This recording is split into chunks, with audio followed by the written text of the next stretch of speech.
Hello बच्चों, welcome back to my YouTube channel Shri Shyam classes. And मैंने इससे पहले जो है क्लास 11th के चैप्टर 1 केमिस्ट्री के एक जो है लेक्चर अपलोड किया था, लेकिन उसमें मुझे लगा कि कुछ मीन्स बेसिक एरर्स रह गए हैं। मीन्स राइटिंग ज्यादा क्लियर नहीं थी या फिर लाइट वगैरह की भी कुछ प्रॉब्लम थी और साउंड भी प्रॉब्लम थी मेरे हिसाब से। ठीक है, तो ये लेक्चर जो है मैं दोबारा से अपलोड कर रही हूँ। अब की बार कोशिश करती हूँ कि मीन्स स्क्रीन वगैरह प्रॉपर रहेगी और आवाज की भी कोई दिक्कत नहीं आएगी आप सभी को। ठीक है, तो हम लोग स्टार्ट कर रहे हैं क्लास 11th का केमिस्ट्री का chapter 1, that is some basic concepts of chemistry. ठीक है, इसमें बच्चों आप पहला टॉपिक देखते हो। पहला टॉपिक है मैटर। मैटर क्या होता है? Anything around us which has some mass and occupies some space is called matter. बच्चों आपके आसपास, आप जहां पे भी रूम में बैठे होगे, आपको अपने आसपास जो भी सामान दिखाई दे रहा है, कोई भी पेन है, पेंसिल है, बुक है या फिर table, chair, fan, anything around you, जिसका कोई ना कोई मास है और जिसने कोई ना कोई जगह ऑक्यूपाई कर रखी है, हर एक उस चीज को हम क्या कहते हैं? मैटर कहते हैं। और बच्चों फिजिकली जो है हम मैटर को 3 टाइप्स में डिवाइड करते हैं, या फिर हम बोलते हैं कि मैटर की जो है 3 स्टेट्स होती है, जिसमें हम लोग बोलते हैं सॉलिड्स, लिक्विड्स और गैसेस। मेनली बच्चों जो क्या होता है, इनके अंदर से जो है सिंगल क्वेश्चन नहीं आता है इतना ज्यादातर जो क्वेश्चन आता है वो आता है इनमें सब में पॉइंट ऑफ डिफरेंस क्या है तीनों में। ठीक है, तो हम एक एक करके जो है इसमें डिफरेंसेस की बात करते हैं। सॉलिड्स के अंदर अगर हम देखें, then the particles are held very close to each other in an orderly form and there is not much freedom of movement. हम सबको पता है कि सॉलिड के पार्टिकल्स क्या होते हैं, एक दूसरे के बहुत ज्यादा करीब होते हैं, उनके अंदर फोर्स ऑफ अट्रैक्शन बहुत ज्यादा होता है। इसी वजह से वो उनके पास जो है उनके पार्टिकल्स को ज्यादा फ्रीडम ऑफ मूवमेंट नहीं होती, यानी कि उसके पार्टिकल्स जो है इधर उधर मूव नहीं कर सकते हैं।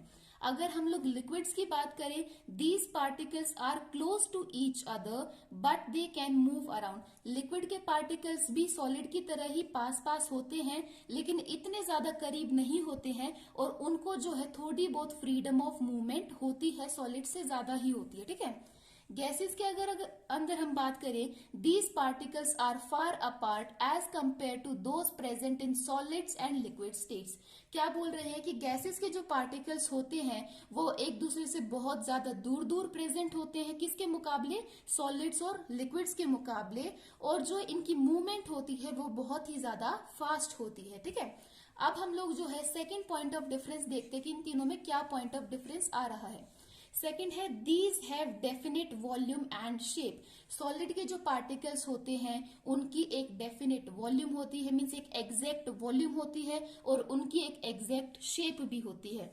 वेर एज अगर हम लिक्विड्स की बात करें, these have definite volume but do not have definite shape. Liquids के जो है वॉल्यूम तो एग्जैक्ट सेम रहती है, लेकिन लिक्विड्स की शेप जो है कभी भी सेम नहीं रहती है। वो किस पे डिपेंड करती है? आप उसको जिस भी कंटेनर में डालोगे, लिक्विड उसी कंटेनर की शेप ले लेगा। बाई चांस आप उसको किसी बॉटल में डालते हो तो उसके पार्टिकल्स बॉटल की शेप ले लेंगे, अगर आप उसको किसी ग्लास में डालते हो तो वो उसकी शेप ले लेंगे।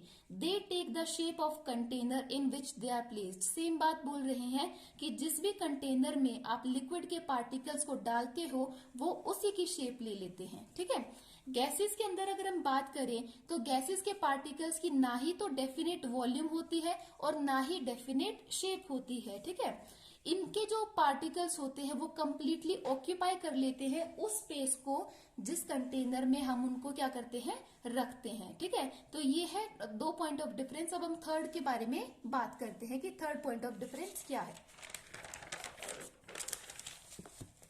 अब नेक्स्ट देखो बच्चों, थर्ड पॉइंट ऑफ डिफरेंस क्या है? सॉलिड्स में क्या होता है? दे शो लीस्ट डिफ्यूजन। सॉलिड्स के अंदर जो है ऑलमोस्ट ना के बराबर डिफ्यूजन होता है, या फिर कुछ ऐसे एक्सेप्शनल केसेस है जहां पे जो है सॉलिड्स डिफ्यूजन शो करते हैं। अब एक क्वेश्चन आता है कि मैम डिफ्यूजन क्या होता है? तो हम लोग अगर डिफ्यूजन को डिफाइन करते हैं तो देखो, डिफ्यूजन मीन्स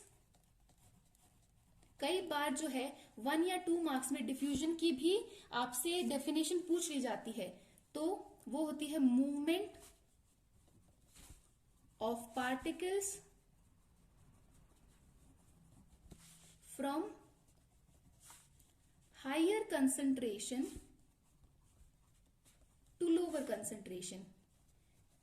यहां पर ये क्या कहना चाह रहे हैं बच्चों कि जहां पर मान लो एक जगह जो है पार्टिकल्स की कंसंट्रेशन ज्यादा है, तो ये पार्टिकल्स जो है डिफ्यूज कर जाते हैं, यानी कि मूव कर जाते हैं हाई कंसंट्रेशन से लो कंसंट्रेशन की तरफ। ठीक है, तो इसको हम कहते हैं डिफ्यूजन। अब सॉलिड्स के अंदर हमने देखा कि सॉलिड्स जो है बहुत ही कम डिफ्यूजन शो करते हैं।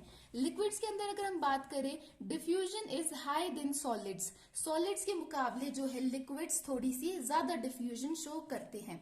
और गैसेस की अगर हम बात करें तो ये हाईली डिफ्यूजिबल होते हैं। क्यों? क्योंकि इनके जो पार्टिकल्स है वो रैंडमली मूव कर रहे हैं हाई स्पीड के साथ। ठीक है, तो गैसेस के अंदर डिफ्यूजन का रेट बहुत ज्यादा होता है, लिक्विड्स के अंदर होता है सॉलिड से ज्यादा होता है, और सॉलिड्स के अंदर बहुत ही कम डिफ्यूजन देखा जाता है। फोर्थ पॉइंट ऑफ डिफरेंस अगर हम देखें तो क्या होता है, सॉलिड्स की जो कंप्रेसिबिलिटी होती है वो नेग्लिजिबल होती है। मींस आप इतनी आसानी से सॉलिड्स को कंप्रेस नहीं कर सकते हो, उनको दबा नहीं सकते हो। अगर हम लिक्विड्स की बात करें तो लिक्विड्स के अंदर भी कंप्रेसिबिलिटी क्या होती है, नेग्लिजिबल होती है। आप जो है लिक्विड्स को भी कंप्रेस नहीं कर सकते हो। अगर गैसेस के अंदर बात करें तो गैसेस की कंप्रेसिबिलिटी क्या होती है, हाई होती है। इसका आप एग्जांपल क्या देखोगे, आपने जो है सीएनजी गैसेस के बारे में सुना होगा। सीएनजी की फुल फॉर्म क्या होती है, कंप्रेस्ड नेचुरल गैस। इसका मतलब क्या है, आपने एक नेचुरल गैस को कंप्रेस कर रखा है, यानी कि उसको दबा के फिल कर रखा है। ठीक है, तो यहां से हम लोग देख सकते हैं कि गैसेस के अंदर कंप्रेसिबिलिटी की पावर होती है। ठीक है, अगर हम लोग फिफ्थ पॉइंट ऑफ डिफरेंस की बात करें तो सॉलिड्स क्या होते हैं, बहुत ही ज्यादा रिजिड होते हैं और ये फ्लो नहीं कर सकते हैं। रिजिड का मतलब क्या है, जिनको हम आसानी से नहीं तोड़ पाए। ठीक है, तो सॉलिड्स को हम आसानी से नहीं तोड़ सकते हैं, और ना ही सॉलिड्स जो है फ्लो करते हैं, यानी कि एक जगह से दूसरी जगह में मूव करते हैं। लिक्विड्स की बात करें तो लिक्विड्स क्या होते हैं, लेस रिजिड होते हैं, कम स्ट्रॉन्ग होते हैं, और जो है ये आसानी से फ्लो कर सकते हैं। ठीक है, अगर हम लोग गैसेस के अंदर बात करें तो गैसेस में तो रिजिडिटी होती ही नहीं है, no rigidity and can flow most easily. ना ही कोई रिजिडिटी होती है, और ये लिक्विड्स के मुकाबले बहुत जल्दी जो है क्या कर सकते हैं, मूव कर सकते हैं, फ्लो कर सकते हैं। सिक्स पॉइंट ऑफ डिफरेंस हम लोग देखें तो इनकी डेंसिटी क्या होती है, हाई होती है। सॉलिड्स की डेंसिटी की बात करें, अब बच्चों एक क्वेश्चन आता है कि डेंसिटी ही क्या होता है, तो डेंसिटी होता है मास पर unit volume. Means density is equals to mass divided by volume. अब आप ये देख सकते हैं कि सॉलिड के पार्टिकल्स क्या होते हैं, बहुत ही ज्यादा क्लोजली पैक्ड होते हैं, एक दूसरे के करीब करीब होते हैं। तो हम लोग क्या बोल सकते हैं कि सॉलिड के अंदर जो नंबर ऑफ पार्टिकल्स ज्यादा होते हैं और एक दूसरे के करीब भी होते हैं। और अगर सॉलिड्स के अंदर नंबर ऑफ पार्टिकल्स मोर हैं, इट मीन्स सॉलिड का जो मास होगा वो भी क्या होगा, ज्यादा होगा। और हम लोग यहां से एक चीज डिराइव कर सकते हैं कि जो डेंसिटी है that is directly proportional to mass. अगर एक चीज का मास ज्यादा होगा तो उसकी डेंसिटी भी क्या होगी, ज्यादा होगी। डायरेक्टली प्रोपोर्शनल का मतलब ये होता है कि अगर इधर वाली एक चीज बढ़ेगी तो ये चीज भी बढ़ेगी, अगर ये घटती तो ये भी घटता। तो सॉलिड्स के अंदर हम लोग बोल सकते हैं कि मास ज्यादा है, तो जिसकी वजह से डेंसिटी भी क्या होती है, हाई होती है। ठीक है, अगर हम लोग लिक्विड्स के अंदर बात करें तो लिक्विड्स की डेंसिटी मॉडरेट होती है, मीडियम होती है, ना ही ज्यादा होती है और ना ही कम होती है। और गैसेस की डेंसिटी बिल्कुल ही लो होती है, बहुत ही ज्यादा कम होती है गैसेस की डेंसिटी। क्यों कम होती है, क्योंकि गैसेस के पार्टिकल्स एक जगह रुकते नहीं है, वो जो है रैंडम स्पीड पे मूव करते ही रहते हैं।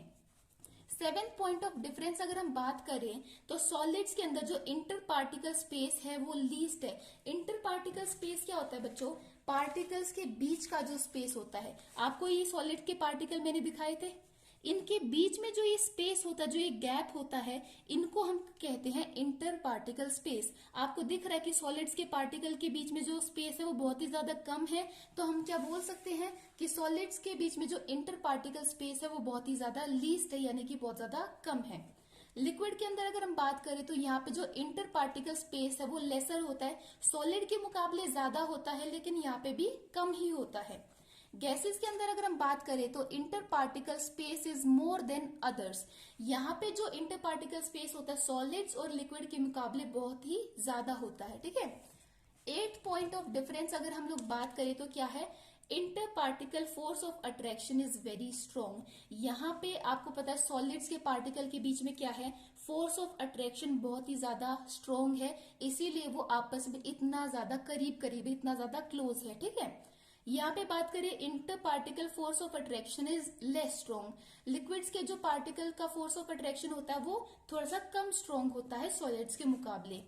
गैसेस की बात करें तो यहाँ पे जो inter particle force of attraction है वो बहुत ही ज्यादा वीक होता है। फोर्स ऑफ अट्रैक्शन वीक है, इसी वजह से जो पार्टिकल्स है वो दूर दूर भागते रहते हैं। ठीक है, अब हम लोग बात करने वाले हैं कुछ एग्जाम्पल्स ऑफ डिफ्यूजन की। हमने ऊपर पढ़ा था डिफ्यूजन प्रॉपर्टी शो करता है तीनों टाइप्स ऑफ मैटर। अब हम उनके कुछ एग्जाम्पल्स देखते हैं कि क्या क्या एग्जाम्पल्स हैं। गैसेस के अंदर अगर हम बात करें तो spreading of fragrance of the incense stick, यानी कि अगरबत्ती from a corner in the whole room. बच्चों अगर आप बात करो आपके घर में जहां पे भी आप मीन्स जोत वगैरह लगाते होगे, मीन्स जो भगवान को मानते हो ऑब्वियसली वो जोत लगाते हैं, अगरबत्ती वगैरह लगाते हैं, तो वहां पे आपने देखा होगा जहां पे अगरबत्ती लगाते हो पहले वहां पे वो स्मेल रहती है, फ्रेग्रेंस रहती है अगरबत्ती की। कुछ टाइम बाद जब आप देखोगे तो जो आपकी अगरबत्ती की स्मेल होती है वो आपके पूरे रूम में स्प्रेड हो जाती है। इट मीन्स क्या है कि जो गैस के पार्टिकल्स है उनके अंदर डिफ्यूजन की प्रॉपर्टी है और बहुत हाई रेट पे वो डिफ्यूज करते हैं। तो क्या हम बोल सकते हैं कि spreading of fragrance of the incense stick means agarbatti from a corner in the whole room is an example of diffusion of gases. ठीक है, लिक्विड्स के अंदर अगर हम डिफ्यूजन के एग्जाम्पल की बात करें, spreading of purple colour of potassium पर मैग्नेट इन वाटर। क्या बोलना चाह रहे हैं बच्चों कि आपको पता है पोटेशियम पर मैग्नेट का कलर होता है पर्पल, और जब आप उसको पानी के अंदर मिक्स करोगे तो आपका कुछ देर बाद जो है पानी का कलर भी क्या हो जाएगा, पर्पल हो जाएगा। इसका कारण क्या है, पहले पोटेशियम पर मैग्नेट में जो है हायर कंसेंट्रेशन थी पर्पल कलर की, जब आपने उसको डिसॉल्व किया तो वो जो पर्पल कलर है वो हायर कंसेंट्रेशन से लोअर कंसेंट्रेशन यानी कि पानी की तरफ डिफ्यूज कर गया है। ठीक है, इसको हम कह सकते हैं कि ये क्या है, लिक्विड के डिफ्यूजन का एक अच्छा सा एग्जाम्पल है। अगर अब हम सॉलिड्स के अंदर बात करें, हमने बोला था कि सॉलिड्स के अंदर जो है बहुत ही कम डिफ्यूजन शो होता है, तो उसका एक एग्जाम्पल क्या है, if we write something on a blackboard and leave it unclean for a period of time we will find that it become quite difficult to clean the blackboard afterward. क्या बोल रहे हैं, अगर आप black board पर चौक से लिख देते हो और उसको बाई चांस एक दो महीने के लिए रब करना नहीं मीन्स रब करे बिना छोड़ देते हो, जब आप उसको एक दो महीने बाद रब करोगे तो उसको रब करना थोड़ा सा डिफिकल्ट हो जाएगा। क्यों डिफिकल्ट हो जाएगा, इसका रीजन देखते हैं। This is due to the fact of particles of chalk have diffused into the surface of blackboard। इसका कारण क्या है बच्चों कि जो पार्टिकल्स थे, चौक के जो पार्टिकल्स थे वो डिफ्यूज कर गए हैं, कहाँ पे, ब्लैक बोर्ड के सरफेस के अंदर वो डिफ्यूज कर गए हैं। तो हम ये बोल सकते हैं ये क्या थे, हमारे कुछ एग्जाम्पल्स थे डिफ्यूजन के। अब हमारा एक लास्ट टॉपिक रह गया जो हम इस वीडियो में कवर करेंगे, वो है कि जो हमारी ये तीनों स्टेट्स ऑफ मैटर होती है, मीन्स हमारी जो सॉलिड्स होती हैं, जो लिक्विड्स होती है और जो गैसेस होती है वो आपस में क्या होती हैं, इंटर कन्वर्टेबल होती हैं। अब वो देखो मैं आपको कैसे होती है वो समझाती हूँ। ठीक है, अब आपका सॉलिड्स है, अगर आप सॉलिड्स को हीट करते हो, क्या करते हो, सॉलिड्स को हीट करते हो, तो आपका जो स्टेट ऑफ मैटर है वो सॉलिड से चेंज होकर किस में कन्वर्ट हो जाएगा, लिक्विड्स में कन्वर्ट हो जाएगा। अगर आप लिक्विड्स को फर्दर फिर से हीट कर देते हो बच्चों, तो फिर से जो है वो किस में कन्वर्ट हो जाएगा, नेक्स्ट स्टेट ऑफ मैटर जो कि है हमारी गैसेस। अब वापस से देखते हैं कि अगर आप गैसेस को क्या कर देते हो, कूल कर देते हो, गैसेस को कूल करने पे जो है आपके गैसेस का स्टेट्स ऑफ मैटर किस में कन्वर्ट हो जाएगा, लिक्विड में कन्वर्ट हो जाएगा। और फर्दर अगर आप फिर से लिक्विड को कूल कर देते हो तो आपका लिक्विड जो है किस में कन्वर्ट हो जाएगा, सॉलिड में। तो क्या यहां से हमें एक बात समझ में आ रही है कि जो हमारी थ्री स्टेट्स ऑफ मैटर है, जो हमारी थ्री स्टेट्स ऑफ मैटर है that is solid, liquid and gases, वो आपस में क्या है, आर इंटर कन्वर्टेबल। मीन्स हम इनको जो है आपस में एक दूसरे में कन्वर्ट कर सकते हैं, एक दूसरे में चेंज कर सकते हैं। ठीक है, अब जो है हमारा ये लास्ट टॉपिक रहेगा इस वीडियो का। अगर आपको ये वीडियो पसंद आती है देन प्लीज जो है चैनल को सब्सक्राइब करें। This is my first video. अगर आपको लेक्चर्स बहुत अच्छे लगते हैं, पसंद लगते हैं, तो चैनल को सब्सक्राइब करें, वीडियो को लाइक करें, वीडियो को शेयर करें और कमेंट करें अगर आपको इस वीडियो में कोई भी डाउट रहता है तो। ठीक है। Thank you so much for watching my video.